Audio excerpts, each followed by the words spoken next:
우리 집 주치의와 함께하는 시간 데일리 건강입니다. 오늘은 구강 아간면 외과 전문의 최병환 원장과 함께하겠습니다. 안녕하세요. 네, 안녕하세요.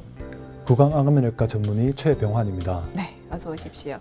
오늘 함께할 주제 바로 알려주실까요? 예, 안면 비대칭입니다. 평소 자신은 인지하지 못했지만 증명사진이나 단체 사진 등 타인이 찍어준 사진에서 안면 비대칭을 발견하는 경우가 있는데요. 이 안면 비대칭은 외적인 문제 등으로 사회생활을 하는 데 방해가 될 수 있고 스스로에게 스트레스로 작용을 하기도 합니다. 그래서 경우에 따라 안면 비대칭에 따른 적절한 치료가 필요합니다. 그 방법 자세하게 알아봅니다. 네. 자, 오늘은 안면 비대칭에 대해서 알아보도록 하겠습니다. 안면 비대칭, 이 명칭만 들으면 대충 어떤 뜻인지 짐작이 되시겠지만 그래도 정확히 어떤 상태를 의미하는 건지부터 좀 질문을 드릴게요. 예, 거울상에서 물체의 좌우가 정확하게 일치하지 않는 경우를 비대칭이라고 합니다. 사람의 얼굴이 거울상에서 정확하게 일치하는 대칭은 거의 없고 누구나 어느 정도의 안면 비대칭이 있습니다. 하지만 그 비대칭의 정도가 심하여 자신을 포함한 다른 사람이 인지하고 기능적, 심미적인 특별한 문제를 느낀다면 그 개선을 위해서 치료 방법을 찾게 됩니다. 네, 사실 진짜 누구나 어느 정도 좀 비대칭을 가지고 있긴 하겠지만 정도가 심해서 그로 인해서 문제가 생긴다면 치료를 받는 게 정답이겠죠.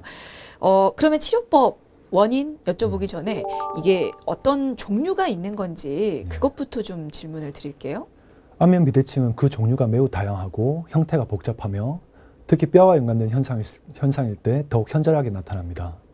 머리뼈나 광대뼈 및 위턱뼈, 아래턱뼈가 성장 방향이나 성장량의 차이가 있는 경우 복합적으로 얼굴이 삼천적인 부자를 야기하게 되고 이는 안면 비대칭으로 나타나게 됩니다. 주로 아래턱과 연관되어 나타나는 경우가 많으며 하악 전돌이나 하악 후퇴와 함께 동반되어 나타나기도 합니다. 안면 비대칭이 어느 정도 있더라도 연조직이 적절히 보상이 되는 경우 머리 위치나 경사 등에 의해서 눈에 띄지 않고 가려지는 경우도 있습니다.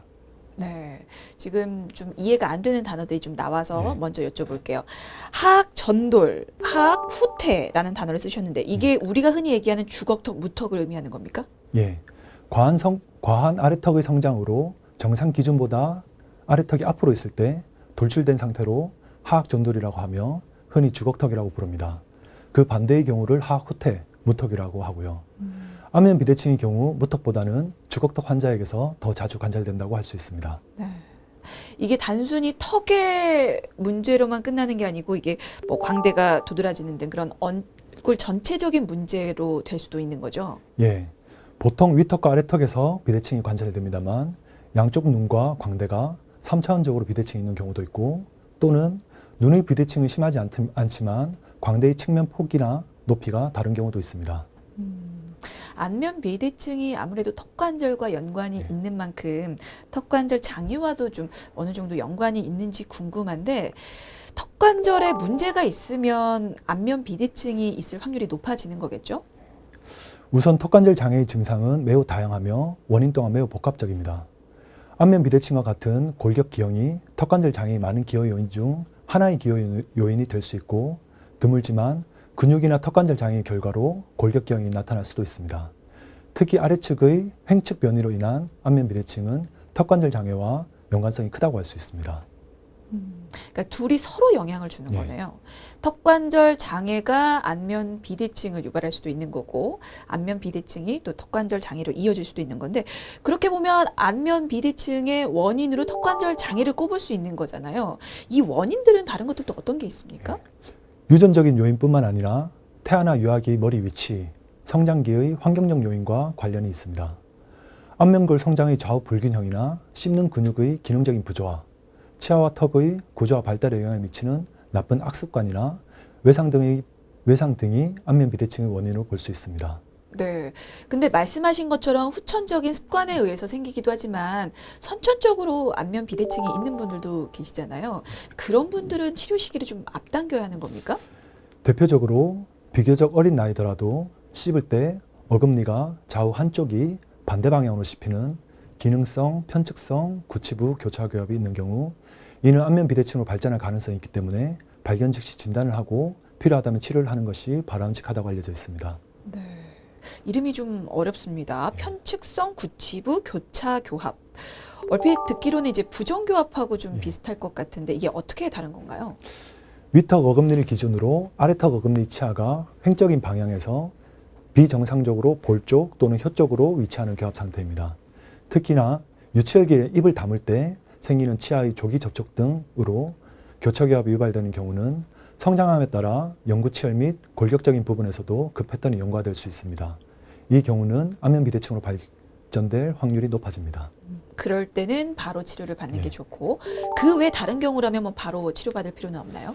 성장 중이라면 안면 비대칭을 일으키는 특별한 원인이 있는지 평가하는 것이 중요합니다. 하지만 안타깝게도 안면 비대칭의 특별한 원인이 발견되지 않고 당장의 치료 방법이 마땅하지 않다면 성장이 완료될 때까지 지켜보는 추세입니다. 근데 성장기에 주걱턱이나 무턱으로 이 안면 비대칭 치료를 하더라도 성인이 돼서 다시 비대칭이 나타날 수도 있는 거 아닙니까? 예, 성장기에 교정장치 등으로 과한 성장 방향을 억제하기 위한 치료를 할 수도 있습니다. 과한 성장의 정도가 심하지 않다면 어느 정도는 치료 효과가 있을 수 있습니다. 하지만 성장기에 치료되었던 방법이나 그 치료가 종료된 시기에 따라 환자에게 자녀 성장이 남아있는 경우 성인이 되면서 최종적으로는 안면 비대칭이 남아있는 형태로 성장이 끝날 수 있습니다. 그랬을 때는 성인이 되고 나서 다시 한번 치료를 네. 받아야겠군요. 알겠습니다. 자, 이렇게 해서 선천적인 원인부터 좀 살펴봤고요. 그 후천적인 원인으로 또 안면 비대칭을 만드는 습관들이 있다고 말씀을 해주셨는데 네. 구체적으로 어떤 것들을 들 수가 있을까요? 대표적으로는 한쪽으로만 음식을 씹는 경우 씹는 쪽의 저작 근육이 발달해서 좌우 턱 라인에 불균형이 생길 수 있습니다. 알겠습니다. 이게 근데 자신이 안면 비대칭인지 알 수 있는 방법이 있습니까? 보통 많은 경우 본인이 거울을 볼 때나 본인이 사진을 볼 때 자신의 안면 비대칭의 정도를 확인합니다. 또 때로는 주위 사람들에게서 얼굴이 틀어졌다는 말을 들을 때도 있습니다. 알겠습니다. 사실 저도 거울 볼 때 약간 비대칭인가 싶기도 해요. 누구나가 이제 약간의 비대칭은 있는 건데, 근데 이제 그 정도를 진단받기 위해서는 병원을 가야 하는 건데, 병원 가서는 그럼 어떤 검사들이 이루어지나요? 예, 당연하게도 얼굴 좌우 양측이 조금씩 다를 수 있습니다. 하지만 그 정도가 심하다고 느껴진다면 안면 비대칭을 전문적으로 보는 병원에서 진단을 받아볼 필요가 있습니다. 보통 재현이 가능하고 비교적 객관적인 얼굴 임상사진을 찍어서 얼굴 좌우를 비교하는 방법으로 간단하게 평가할 수 있습니다. 또한 3D CT를 이용하여 얼굴의 연조직, 근육의 양이나 얼굴뼈의 좌우 비대칭을 정밀한 수준까지 확인할 수 있습니다. 근데 이제 사실 누구나가 다 비대칭이 있는데 치료가 필요한 수준이냐 아니냐를 또 알아야 되는 거잖아요. 그게 비대칭도 치료 기준이 따로 있나요? 위턱과 아래턱의 위치 이상과 함께 치아의 맞물림조 틀어져서 압교정 수술을 필요로 하는 경우가 있습니다. 이때 안면 비대칭이 같이 동반된다면 압교정 수술을 통해서 안면 비대칭도 함께 개선할 수 있습니다. 하지만 치아의 맞물림이 정상인 경우 안면 비대칭을 인지하는 수준과 치료가 필요하다고 인식하는 기준이 의사와 환자마다 다르기 때문에 비대칭에 대한 정해진 기준은 없습니다. 저 개인적으로는 그 비대칭의 정도가 심하여 얼굴뼈의 좌우 차이가 있고 그 비대칭을 수술이나 시술을 통해서 눈에 띄게 개선시킬 수 있는 정도일 때 치료를 권합니다. 예를 들어 광대뼈의 좌우 차이가 약 3mm 이상일 때 위 양쪽 어금니를 기준으로 위턱의 기울어짐 정도가 약 3mm 이상일 때 최종적인 턱끝이 좌우 어느 한쪽으로 약 4mm 이상 틀어졌을 때 또 그로 인한 안면 비대칭이 연조직에 의해서 적절히 보상되지 않고 두드러질 때 환자가 그것을 부정적으로 인식하고 있을 때 수술 등의 치료를 권하게 됩니다. 알겠습니다. 그러니까 비대칭의 정도가 너무 심하거나 치아 맞물림이 정상적이지 못하는 등 이렇게 일상생활에 불편을 줄 때 그때 치료가 필요하다는 말씀이신 것 같은데 이게 안면 비대칭이 있더라도 특별한 증상이 없을 수도 있는 거죠? 예. 안면 비대칭이 있더라도 특별한 증상이 없는 경우가 더 많이 있다고 생각됩니다. 하지만 안면 비대칭이 위턱과 아래턱의 전후 또는 좌우의 불균형과 연관되어 나타난다면 치아의 부정교합을 동반하는 경우가 대부분이고 심한 경우에는 씹는 기능이나 발음 기능과 연관된 증상이 나타날 수 있습니다.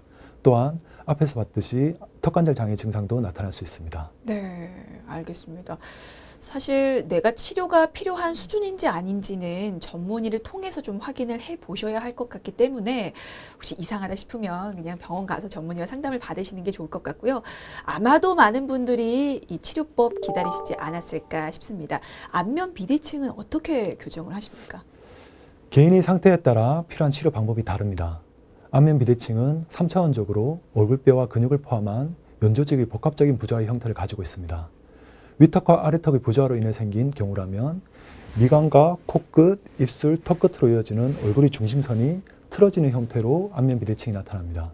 이 경우 교정의사가 교정치료를 통해 치아를 적절히 위치시킨 후 구강암면외과 의사가 수술을 통해서 한쪽 또는 위아래 턱의 뼈를 올바른 위치로 재위치시키는 턱 교정 수술이 필요합니다.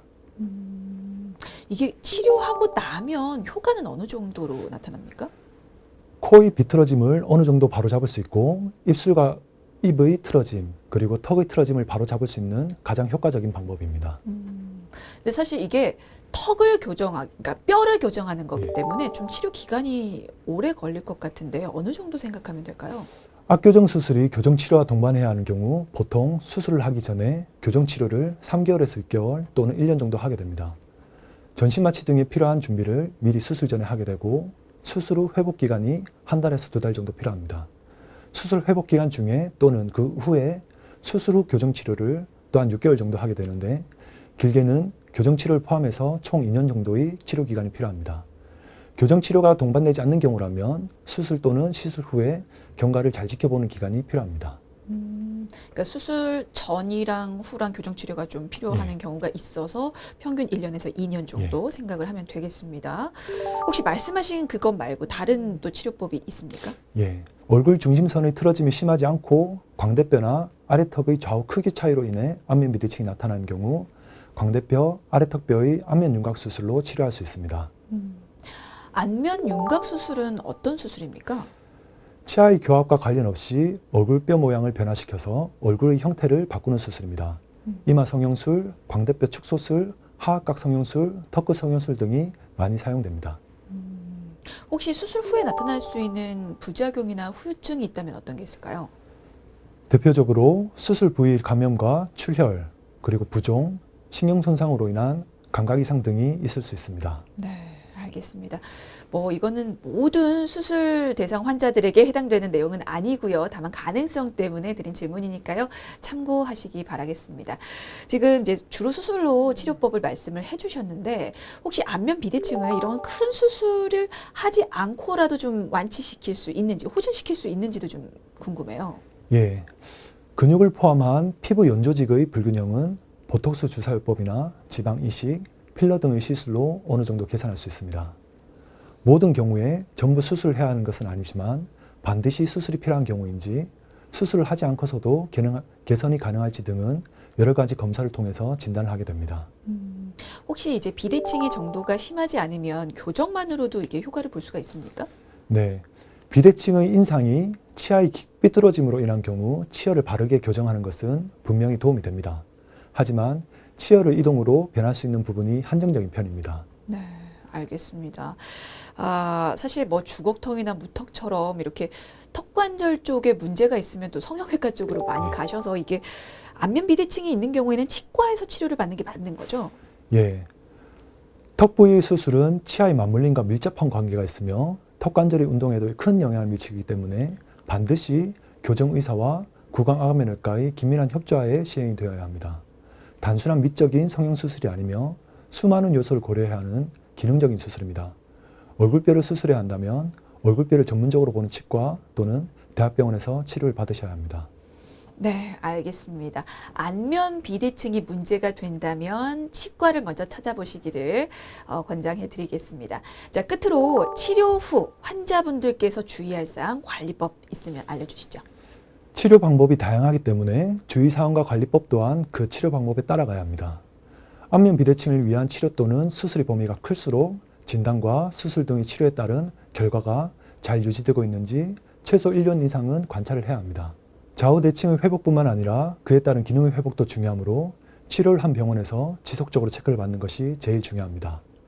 네, 알겠습니다. 여기서 한 가지 더 확인할 점은 앞서서 이제 후천적으로 안면 비대칭에 악영향을 주는 습관들 몇 가지 꼽아주셨는데 그런 원인들을 고치지 않는다면 치료 혹은 수술을 받더라도 다시 충분히 재발할 수 있는 거죠? 예, 좋지 않은 악습관을 고치지 못하는 경우는 재발뿐만 아니라 치료의 결과에도 좋지 않은 영향을 줄 수 있습니다. 네, 알겠습니다. 자, 오늘은 안면 비대칭에 대해서 살펴봤습니다. 지금까지 구강 아간면외과 전문의 최병환 원장이었습니다. 말씀 감사합니다. 예, 감사합니다.